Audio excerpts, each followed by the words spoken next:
Bonjour et bienvenue à tous, j'espère que vous allez bien, que Dieu vous bénisse dans le précieux nom de Jésus-Christ. Mon nom est Joël Nadon et ça me fait plaisir de vous parler présentement parce que j'ai des informations pour le moins pertinentes et encourageantes face à la deuxième venue de Jésus-Christ, au retour de Jésus-Christ sur terre, qui va être précédé par l'enlèvement de l'Église et la tribulation de Satan. Donc, avant d'aller plus loin, si vous n'avez pas mis votre foi en Jésus, je vous implore de le faire maintenant parce que ce qui s'en vient très bientôt, c'est la pire période de l'histoire de l'humanité. Et puis ça, c'est pas moi qui le dis, c'est la Bible qui le dit.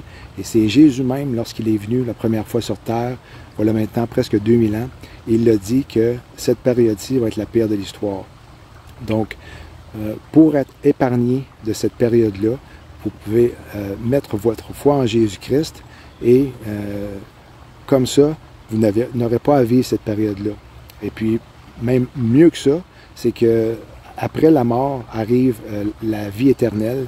Donc, si vous mourrez aujourd'hui, et puis personne ne peut le savoir, ça, on ne peut pas prédire quand on va mourir, mais si vous mourriez aujourd'hui, et puis vous n'aviez pas mis votre foi en Jésus, bien, vous allez être envoyé en enfer. Et ça, c'est pas moi qui le dis encore là, c'est la Bible. Là où est-ce qu'il va y avoir des grinchements dedans. Et puis, là où est-ce que vous allez être sans Dieu pour l'éternité. Et puis l'éternité, c'est long. Donc, la Bible dit qu'on est tous pécheurs. Parce que Adam et Ève ont désobéi à Dieu. On est devenus pécheurs parce qu'on descend tous d'Adam et Ève. Donc, le salaire du péché, c'est la mort. Adam et Ève n'étaient pas supposés mourir à leur création lorsque Dieu les a créés, mais parce qu'ils ont désobéi à Dieu, la mort est entrée en eux. Et donc dans leur ADN. Et c'est pour ça que lorsque vous naissez de votre mère, vous naissez pour mourir parce que vous êtes pécheur et vous avez besoin d'être sauvé, vous avez besoin d'être pardonné de vos péchés pour être en règle avec Dieu. Donc Jésus est venu parce qu'il nous aime, il aime le monde entier et puis c'est notre libre arbitre de choisir si on veut être avec lui ou pas, d'être pardonné de nos péchés ou pas. Et puis c'est en mettant votre foi en lui, lui qui est mort à la croix, qui a vécu sur terre une vie parfaite, sans péché. Donc il est mort comme un agneau, parfait, sans tache. Son sang parfait a coulé sur la croix. Et puis il est ressuscité des morts parce que Jésus est la vie, il est le chemin, la vie et la vérité. Donc il est assis maintenant à la droite du Père. Et puis il prie le Seigneur pour que vous mettiez votre foi en lui, que le Saint-Esprit vous convainque de justice et de péché. Ceci étant dit, voici maintenant les informations que j'ai à vous partager. Comme on le sait dans Genèse 6.3, Dieu nous dit que son esprit ne restera pas dans l'homme plus que 120 ans parce que l'homme n'est que chair. Donc, si on applique le principe que Dieu a créé toutes choses en 6 jours et que selon l'apôtre Pierre dans son épître qui nous dit qu'un jour est comme 1000 ans est comme un jour, eh bien, depuis la création d'Adam et Ève jusqu'à la venue de Jésus, il y a maintenant 2000 ans, il y a une période de 4000 ans, donc 4 jours. Et puis de Jésus, à sa première venue, jusqu'à sa deuxième venue physique sur terre, après l'enlèvement de l'Église et les 7 ans de tribulation, il y a une période de 2 jours, 2000 ans. Donc, ça fait au total 6000 ans, 6 jours. Donc, et puis, la Bible nous dit aussi que le 7e jour, il s'est reposé de ses œuvres. Donc, le 7e jour va être la période du millénium, lorsque Jésus va revenir régner sur terre avec son épouse, qui est l'Église, qui est ceux qui ont mis leur foi en lui, pour une période de 1000 ans. Donc, qu'est-ce qui est intéressant avec ça, de mon côté, c'est que j'avais demandé à Dieu de m'éclaircir par rapport à l'accomplissement de ces fêtes juives, des fêtes d'automne. Parce que, comme on le sait, dans Lévitique 23, il y a 7 fêtes que Jésus va accomplir à la lettre et il en accomplit déjà 4, les fêtes du printemps. Donc, les 3 autres fêtes qui restent à venir sont les fêtes de l'automne. Et puis, ça se trouve à être la fête des trompettes, la fête des tabernacles et la fête la fête des trompettes, la fête des expiations et la fête des tabernacles. Et qu'est-ce que j'avais demandé à Dieu? C'est qu'il me montre à travers l'Apocalypse, le livre de l'Apocalypse, où est-ce qu'il était pour accomplir, ou l'événement qu'il était décrit dans la Bible pour nous dire qu'il accomplissait la fête des trompettes. Mais à cause que c'est une période de 6000 ans qui va se terminer et ça va être le point de culmination où est-ce qu'il va revenir sur terre pour pardonner les péchés d'Israël, que tout Israël va être sauvé pour accomplir la fête des expiations, eh bien, la fête des trompettes s'accomplit en même temps que la fête des expiations parce que ça va être un jubilé. Et puis un jubilé, ça nous dit que c'est le 10e jour du 7e mois, donc à la fête de l'expiation. Et puis ça dit aussi, ceci c'est dans Lévitique 25, versets 8 à 10, mais entre autres, ça dit dans le passage, « Et vous sanctifierez l'an 50e, et publierez la liberté dans le pays à tous ses habitants. Ce vous sera l'année du jubilé, et vous retournerez chacun en sa possession, et chacun en sa famille. » Donc, la 50e année est une année sanctifiée, et puis c'est une année de liberté. Et ça va être le cas, en effet, pour le peuple d'Israël qui vont reconnaître Jésus comme leur sauveur, qui vont être pardonnés de leurs péchés, et puis qui vont être libres pour l'éternité. Maintenant, quand on regarde ce qui est écrit dans le livre de Daniel, parce que Daniel est comparé à l'Apocalypse à cause de plusieurs liens par rapport à l'Antéchrist, ses prophéties qu'il va dire, qu'est-ce qu'il va faire, et ensuite les 70 semaines de Daniel et d'autres. Quand on lit Daniel 12, versets 11 et 12, on s'aperçoit qu'il y a deux périodes de temps. Et puis je vais lire le passage avant de continuer, là. Daniel 12, 11 et 12. « Depuis le temps où cessera le sacrifice perpétuel, et où sera dressée l'abomination du dévastateur, il y aura 1290 jours. Heureux celui qui attendra et qui arrivera jusqu'à 1335 jours. » Donc, on peut penser, et puis c'est normal de le penser, parce que moi j'ai toujours pensé que c'était ça, que quand on lit que c'est depuis le temps où cessera le sacrifice perpétuel, que c'est de là qu'on compte les 1290 jours. Mais, attendez, parce que lorsque ça dit plus loin que « heureux celui qui attendra » pour la période de 1335 jours, le mot « attendra », et puis ça je l'ai découvert aujourd'hui, parce que c'est ça qui est très intéressant avec l'original, le mot original, et puis ça, vous pouvez le faire en ligne, Bible en ligne, et puis vous allez dans le dictionnaire Strong, vous pesez sur le mot que vous voulez, qui est disponible pour sa signification, et puis lorsque vous faites la recherche pour ce mot-là, « attendra », eh bien ça vous dit « attendre en embuscade ». Donc, ce que ça veut dire, c'est que le 1335 jours est la période où est-ce que Israël va s'enfuir dans le désert à partir du milieu de la tribulation, où est-ce que l'Antéchrist va se proclamer lui-même Dieu. Et puis c'est là qu'Israël va découvrir qu'il était un faux Messie, qu'il était l'Antéchrist, et puis ils vont s'enfuir dans le désert pour une période de 1260 jours, mais ceux qui vont attendre jusqu'à 1335 jours vont en arriver jusqu'au milieu de la fête de Hanouka, qui se trouve être entre le 27 novembre et le 5 décembre. Donc, et puis ça, on peut aussi le confirmer par la parole que c'est à partir du milieu des tribulations que la période de 1260 jours s'effectue, parce que ça nous le dit dans Apocalypse 12, 6, alors qu'Israël va s'apercevoir que l'Antéchrist est l'Antéchrist, qu'il n'est pas leur Messie. Et puis, bon, ça dit au verset 5 que l'Église va être enlevée, et puis on va régner avec Christ. Et puis ensuite, ça saute tout de suite à ce que Israël s'enfuit dans le désert, mais ça ne veut pas dire qu'il va y avoir une période depuis l'enlèvement jusqu'au milieu des tribulations.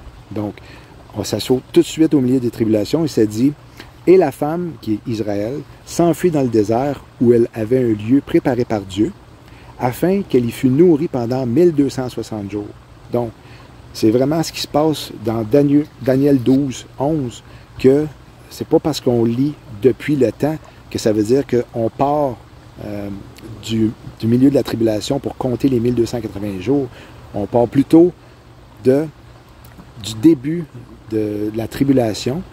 Et puis ça, eh bien, si on fait le calcul justement, qui est probablement une autre preuve que c'est le cas, c'est que la fête des trompettes cette année est le 23 septembre. Et puis ça, c'est un 9-23, comme on nous a montré à travers des dessins animés ou des différentes séries ou d'autres, pour nous faire dire qu'il était pour avoir un événement catastrophique à ce moment-là, le 9-23. Donc la fête des trompettes commence le 9-23 et se termine, pas se termine, mais la prochaine, si l'on prend la fête des trompettes de 2025 jusqu'à la fête des expiations en 2032, tenez-vous bien, il y a 2550 jours exactement. Et puis, exactement, de la fête des trompettes, si on calcule le 1290 jours, on arrive à la fête de la Pâque en 2029. C'est pas assez fantastique, ça? Parce que si vous prenez le même principe puis vous l'appliquez pour 2026, ça ne fonctionne pas. Juste pour vous dire qu'on est tellement près de l'enlèvement que c'est vraiment significatif, ça, que ça ne fonctionne pas, le calcul avec l'année 2026. Donc, à la fête de la Pâque, le 5 avril 2029, Israël est redevenu une nation en 1948, le 14 mai pour être plus précis. Dans 80 ans, plus tard, ce qui va se trouver être en 2028, le 14 mai, il va avoir 80 ans pour une période d'1 an, si on est d'accord, jusqu'en 2029, le 14 mai. Et la Pâque est le 5 avril 2029, donc un peu plus d'1 mois avant. Donc, elle va avoir encore 80 ans. Et lorsqu'on lit dans le psaume 90-10, on peut lire que sa génération va jusqu'à 80 ans et puis après, elle s'envole. Eh bien, c'est un symbole, d'après moi en tout cas, qui nous dit que c'est Israël qui s'en va dans le désert lors de l'abomination de la désolation pour une période de 1260 jours. Ça, c'est quand même spécial. 2025 est aussi une année à surveiller si on se fie par rapport à Jacob, qui signifie Israël, parce que le temps de Jacob, c'est un temps de détresse pour Israël. C'est donc la tribulation de 7 ans. Jacob a marié Léa, pensant que c'était Rachel, à l'âge de 77 ans. Et 7 ans plus tard, comme par hasard, à l'âge de 80 ans, dont Israël va avoir pas 80 ans, mais 84 ans, dont Israël va avoir 84 ans, il a marié Rachel. Un autre exemple est la prophétesse Anne, qui était veuve jusqu'à l'âge de 77 ans, et puis qu'à l'âge de 84 ans, qui était dans le temple alors que Jésus se faisait consacrer, a vu Jésus de ses propres yeux. Donc, à l'âge de 84 ans, elle a vu Jésus de ses propres yeux, était en face de Jésus. C'est quand même significatif par rapport à nous et Israël qui va être en face de Jésus en 2032 si les déductions qu'on fait sont bonnes. Un dernier point que j'aimerais apporter, c'est par rapport au livre de Sir Robert Anderson intitulé « Le prince qui vient ». Et puis, ce qui est arrivé, c'est que cet auteur-là a calculé le nombre de jours pour les 69 premières semaines de la prophétie de Daniel, que lui prophétisait 70 semaines. Cet auteur-là a calculé les 69 premières semaines, et puis que chaque semaine était bien sûr une période de 7 ans, pour en arriver à 483 ans. Partant du principe qu'il débutait de la reconstruction du temple à Jérusalem, qui avait été décrétée dans Néhémie 2, et puis il avait calculé le nombre de jours jusqu'à la fin de la 69 semaine, et puis il était arrivé au 6 avril 32 après Jésus-Christ. Et puis ça m'est venu à mon attention quand j'ai regardé une vidéo de Chuck Missler, à un moment donné, un chrétien enseignant respecté aux États-Unis. Et puis, je l'aimais beaucoup. Il est décédé, ça fait pas longtemps. Mais on voyait que la parole de Dieu était sa vie, de la façon qu'il parlait. Et puis, il était vraiment rempli du Saint-Esprit. Il donnait des super enseignements. J'ai pas regardé beaucoup de ses vidéos, mais la vidéo que j'ai voulu regarder, qu'il a faite sur ce que Dieu lui avait montré par rapport aux tribulations. Il avait affiché à un moment donné cette date-là que cet auteur-là avait trouvé par rapport à la prophétie que Jésus avait accomplie de Zacharie 9.9, qu'il était pour entrer dans Jérusalem de façon triomphale sur le dos d'un âne. Et puis, je m'étais dit, bon, si Chuck Missler l'a affiché, c'est parce qu'il doit quand même être en accord avec ça. Donc, 6 avril 32, si on ajoute 2000 ans à ça, parce que c'est la période qui reste avant le retour de Jésus-Christ, eh bien, on arrive à 2032. Donc, si on enlève 7 ans pour la tribulation de 7 ans, et puis que l'Église est enlevée avant le début des tribulations, eh bien, on arrive à 2032. Donc, c'est quand même intéressant de savoir ça. Il y a bien sûr aussi Alice Bailey, là, un cultiste de haut rang, qui avait aussi dit en 1900, au début des années 1900, que 2025 était l'année du chaos, là, du début du chaos, qui était affilié avec Lucis Trust là, et puis les Nations Unies. Donc, c'est ça, c'est ce que je voulais vous partager. Moi, je suis encouragé. C'est sûr que là, on s'en vient dans la période du vin nouveau qui débute demain. Une période pour le moins excitante par rapport à l'enlèvement de l'Église, vraiment, avec ce que j'ai démontré dans la dernière vidéo.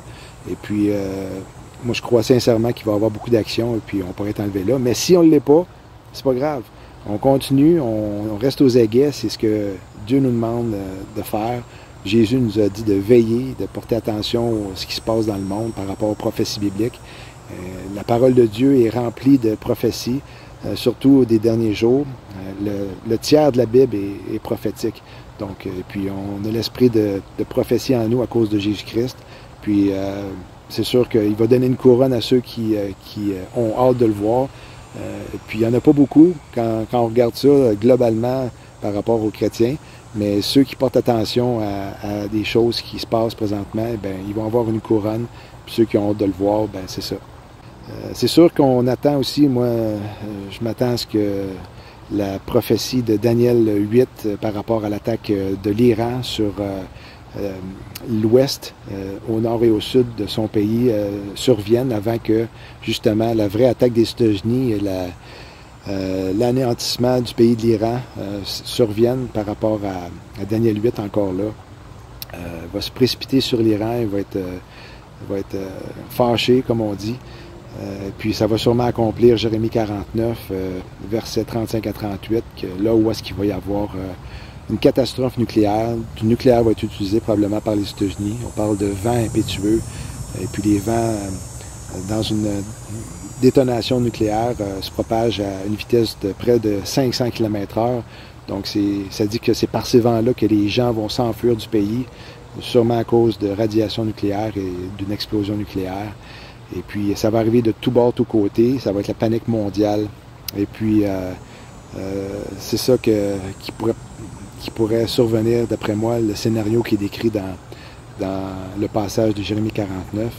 On reste sur le bout de nos pieds. En tout cas, c'est ça ce que je fais à tout moment par rapport à ce qui se passe dans le monde. Sur ça, je vous dis, shalom.